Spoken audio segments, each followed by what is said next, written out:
जय हिंद साथियों। आशा करता हूँ आप सभी बहुत ही मस्त और ज़बरदस्त होंगे। दोस्तों, जैसा कि आप जानते हैं कि एसएससी जीडी का एग्ज़ाम चल रहा है और वहीं बात करते हैं बिहार सिविल कोड का एग्ज़ाम भी डेट जो है अनाउंसमेंट हो चुका है, लेकिन कंफर्म तो नहीं कह सकते हैं, लेकिन अभी भी कुछ नहीं हुआ है। 28 से 30 तारीख तक में जो है 28 से 30 तारीख तक में एग्ज़ाम अगर होनी होगी तो ज़रूर एडमिट कार्ड जारी हो सकता है। तो चलिए उसके अनुसार से हम बात करते हैं। तो कम समय में अच्छी तैयारी कैसे करें, तो उसके लिए हम ज़्यादा से ज़्यादा रिवीजन क्लास करने का प्रयास करें और उससे हम बात कर लेते हैं। कुल जो है 85 क्वेश्चंस का जो है एग्ज़ाम होने वाला है, ये ध्यान में रखने हैं। इसमें सबसे ज़्यादा हम बात कर लेते हैं इंग्लिश और यानी कि इंग्लिश नहीं, मैथ और हिंदी होने वाले हैं। तो हिंदी और इंग्लिश की बात करें तो ये 15 से यानी कि 15 हिंदी जो है यानी कि इंग्लिश जो है 15 होने वाले हैं। तो इसके अकॉर्डिंग आप जो है ज़्यादा से ज़्यादा रिवीजन करने से जो है इसके अकॉर्डिंग आपकी तैयारी हो सकते हैं। तो चलिए हम रिवाइज करने का और बात करते हैं कि इस सेट में ज़्यादा से ज़्यादा जो रिवीजन करने का हम प्रयास करेंगे। तो चलिए हम आज का क्लास को हम स्टार्ट करते हैं। आज का हमारा पहला क्वेश्चन है, दंत से उच्चारित वर्ण क्या है।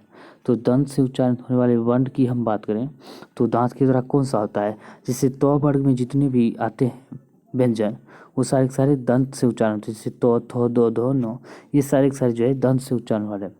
अब वही बात कर लेते हैं कि कंठ से कौन सा होगा, तो कंठ से बात ओ और आ, ये जो है कंठ से होने वाले उच्चारण होने वाले हैं। हम मूर्धा से बात करते तो मूर्धा की बात तो री जो है मूर्धा के द्वारा उच्चारण होता है। अब वही बात करते हैं तो इसके अनुसार से हम बात करते हैं तालब होगा, ई जो है तालब से उच्चारण होने वाला। इस तरह आप जो है करके ये उच्चारण वर्ग जो है याद कर सकते हैं, क्योंकि यहाँ से भी ये क्वेश्चंस पूछने की प्रबल संभावना है। अब बात करते हैं चौ वर्ण का उच्चारण स्थान कौन सा है। तो चौ वर्ण का आपको पता ही है, तो कहाँ से होने वाला उच्चारण चौ जो है तालब से। चौ वर्ण का जितने भी वर्ण होते हैं सारे के सारे जो तालब से तालब द्वारा जो है उच्चारण स्थान है तालब, यह अब ध्यान रखने हैं।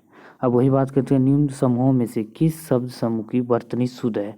तो शुद्ध वर्तनी आपको चुननी है। तो शुद्ध वर्तनी कौन से हैं, तो यहाँ पे दिया गया दिग्विजय, कृतघ्न और क्षितिज, ये जो है शुद्ध वर्ण है। बाकी ये सारी सारी दिख सकता है, जब ये सही हो गया तो ये सारी सारी गलत हो जाएंगे। अब बात करते हुए नेक्स्ट क्वेश्चन की कि हिंदी स्वरों का वर्गीकरण जब जब जीव के भाग के आधार पर किया जाता है तो निम्नलिखित में से कौन सा भेद इसके अंतर्गत नहीं आएगा। तो कौन सा भेद जो है इसके अंतर्गत नहीं आएंगे, तो कौन सा भेद नहीं आएंगे, तो विपरीत जो है विपरीत स्वर जो है इसके अंतर्गत नहीं आएंगे। अब वही बात करते हैं वे अधिकारी शब्द जो दो शब्दों वाक्यों अथवा वाक्य खंडों को जोड़ते हैं तो क्या कहलाते हैं। तो जो दो शब्द वाक्यों को जो जोड़ते हैं वह समुच्चय बोधक कहलाते हैं। क्या कहलाते हैं, समुच्चय बोधक। अब बात करते हैं नेक्स्ट की। अब हम बात कर लेते हैं कि हिंदी की स्पर्श घोष महाप्राण ओष्ठ व्यंजन ध्वनि है। तो हिंदी की स्पर्श घोष महाप्राण ओष्ठ व्यंजन की हम बात करते हैं, ये कौन सा है, तो हम बात करते हैं भ है। भ जो है एक ऐसी जो है हिंदी की स्पर्श घोष है, महाप्राण है और ओष्ठ व्यंजन है। अब वही बात करते हैं ओष्ठ वर्ण की। तो ओष्ठ वर्ण कौन कौन से है, तो ओष्ठ का हर्षऊ, द्विगु, प, फ, ब, यानी कि प वर्ग का सारे के सारे व्यंजन जितने भी हैं सब जो है प वर्ग का, और हर्षऊ दीर्घऊ ये सारे के सारे जो है ओष्ठ व्यंजन है। अब वही बात करें दंतोष्ठ व्यंजन की। तो दंतोष्ठ व्यंजन कौन सा, ओ जो है दंतोष्ठ व्यंजन है, ये ध्यान रखना है। अब कहता है कि महाप्राण, अगर महाप्राण की अगर हम बात करें तो महाप्राण यानी कि उसे कहता है जिन व्यंजनों के उच्चारण में अधिक वायु लगती है। जिन व्यंजनों के उच्चारण में अधिक वायु लगती है तो उसे महाप्राण कहते हैं। और जिस व्यंजनों के उच्चारण में कम वायु लगती है, तो कम वायु जिसमें लगे तो उसे अल्प प्राण कहते हैं। कम से अल्प यानी कि अल्प मतलब कम ही होता है, ये आपको ध्यान रखना है। तो इस तरह जो आप समझ सकते हैं अल्पप्राण महाप्राण, ये भी क्वेश्चंस पूछे जा सकते हैं। यानी कि यहाँ से आपको जो है कि यानी कि वर्ग जो है प वर्ग, त वर्ग, दंत उष्ट यानी कि उच्चारण स्थान से एक नए क्वेश्चन जरूर पूछने की संभावना बनते हैं यहाँ से। अब वही बात करते हैं कूपन और बिगुल किस भाषा का शब्द है। कूपन और बिगुल की हम बात करें तो यह किस भाषा का शब्द है, यहाँ से भी पूछे जाने की संभावना है। तो हम बात करते हैं कूपन और बिगुल जो है फ्रांसीसी भाषा का शब्द है। अब वहीं बात करते हैं फ्रांसीसी की, यानी कि अंग्रेजी भाषा की हम बात करें तो अंग्रेजी भाषा का शब्द जो है कौन से हो जाते हैं। तो अंग्रेजी भाषा का जो शब्द जो डायरेक्ट अंग्रेजी में जैसे टेबल हो गया, ये सब ज़्यादा से ज़्यादा जो होता है अंग्रेजी में डायरेक्ट प्रयोग होते हैं, उसे अंग्रेजी भाषा का शब्द कहते हैं। अब वही बात कर लेते हैं कि हिंदी भाषा का, तो फ्रांसीसी भाषा में जैसे एक होता है फ्रांसीसी हुआ और हिंदी हुआ। हिंदी भाषा में जैसे कि शब्द जो अरबी में आते हैं, कि जैसे कि हिंदी भाषा जो अरबी शब्द में आते हैं तो हुआ कसम हुआ, यानी कि हिंदी में ही प्रयोग होते हैं लेकिन ये अरबी शब्द होते हैं। जैसे कसम हुआ, कागज हुआ, खबर हुआ, ये सारे के सारे जो है अरबी भाषा का शब्द है। जुलूस हुआ, इनाम हुआ। अब बात करें तुर्की भाषा का, हिंदी में सब भाषा में जो प्रयोग होता है ये तो हो गया अरबी भाषा जो कि हिंदी में प्रयोग होता है। अब तुर्की भाषा की हम बात करें तो किस प्रयोग होने वाला कौन सा है, कुर्ता, चाकू, सौगात, ये सारे के सारे जो है तुर्की भाषा का। वही बात जापानी भाषा का, सुनामी, रिक्शा आदि सब ये जापानी भाषा का शब्द है लेकिन हिंदी में प्रयोग होते हैं। अब वही बात करते हैं कि नेक्स्ट क्वेश्चन की, तो संकर शब्द का अर्थ क्या होता है।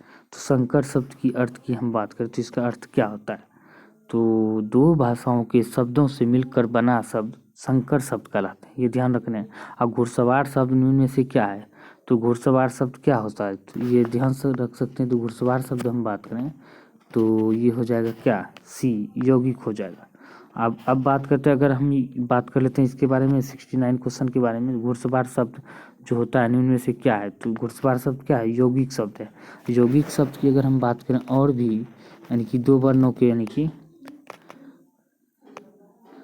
तो यौगिक की हम बात करें तो यौगिक क्या हो जाएगा, जैसे कि दो वर्णों के मेल से, यानी कि बनावट के उच्चारण से शब्द की हम बात करें, यौगिक तीन प्रकार के होते हैं, रूढ़ यौगिक और योग रूढ़। अब बात कर लेते हैं कि इसमें जो यौगिक का उदाहरण क्या क्या होता है।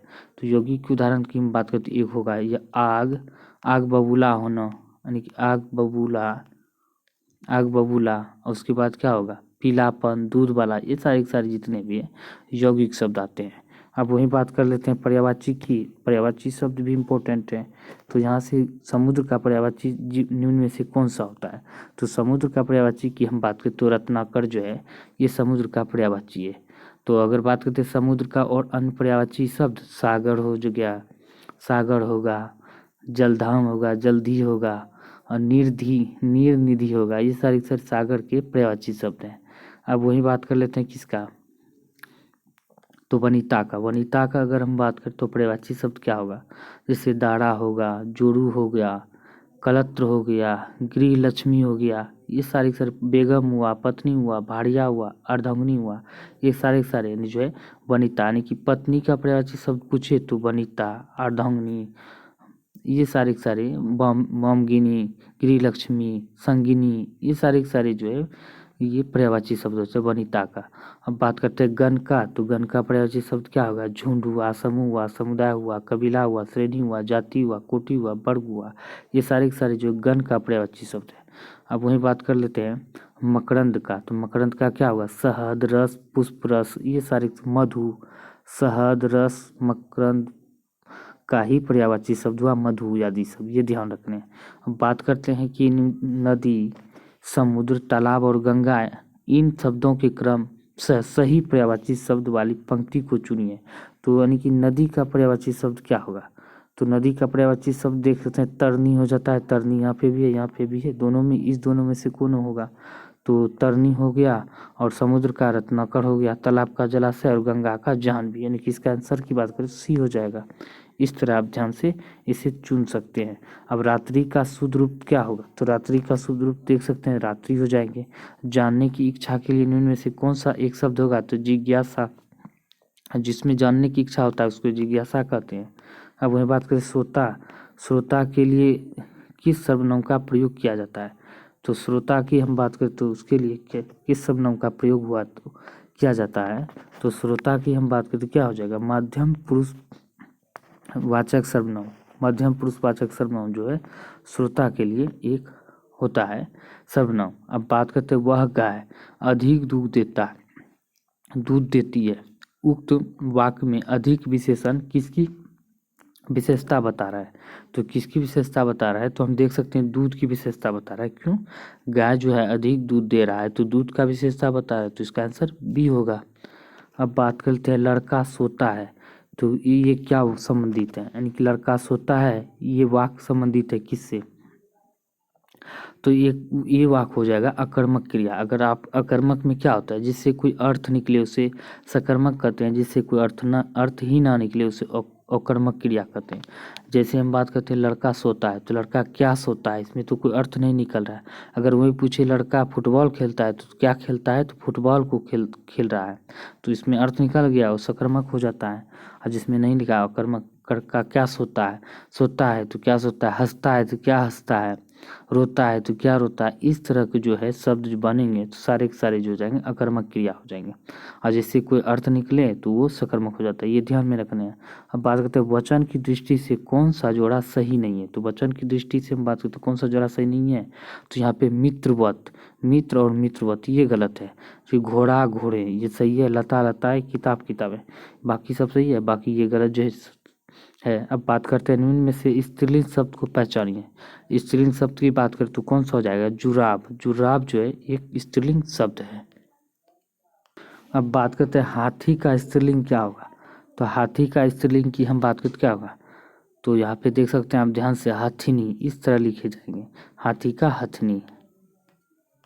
अब जो है 80 में दिया गया है, सूची 1 में दिए गए धातु को सूची 2 में दिए गए प्रत्यय से सुमेलित करना है। प्रत्यय, प्रत्यय किसे कहा जाता है, जो शब्द के क्या होगा, शब्द के अंत में लगे, जो शब्द के अंत में लगे उसे प्रत्यय कहते हैं, जो शब्द के पहले लगे उसे उपसर्ग कहते हैं। पहले लगे तो उपसर्ग, ये ध्यान रखने हैं। अब तो उपसर्ग के क्या हो जाएगा, तो उपसर्ग जैसे कि होता है आक्रोश, आक्रोश, क्रोश हो गया, क्रोश हो गया तो क्या हुआ, ये शब्द के पहले लगे आ हो गया, क्रोश हो गया, आक्रोश, ये हो गया सर्व उपसर्ग। आप कहते हैं प्रत्यय, प्रत्यय को जैसे कि यहाँ पे दिया गया पाठक, पाठक में क्या लग जाएगा, पाठक, अक लगेगा, 1 का 4 हो जाएगा, क्या होगा 1 का 4। यहाँ पे देखिए पाठक, पाठ लग गया पहले, ये हो गया उपसर्ग, ये हो गया अक हो गया, ये प्रत्यय हो जाता है।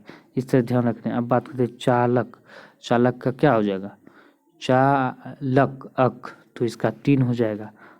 झटक, झटक में क्या हो जाएगा, झटक में आ हो जाएगा। पशु में पशु एक, इसका ए हो जाएगा। अगर आंसर की हम बात करें तो इसका आंसर बी हो जाएगा।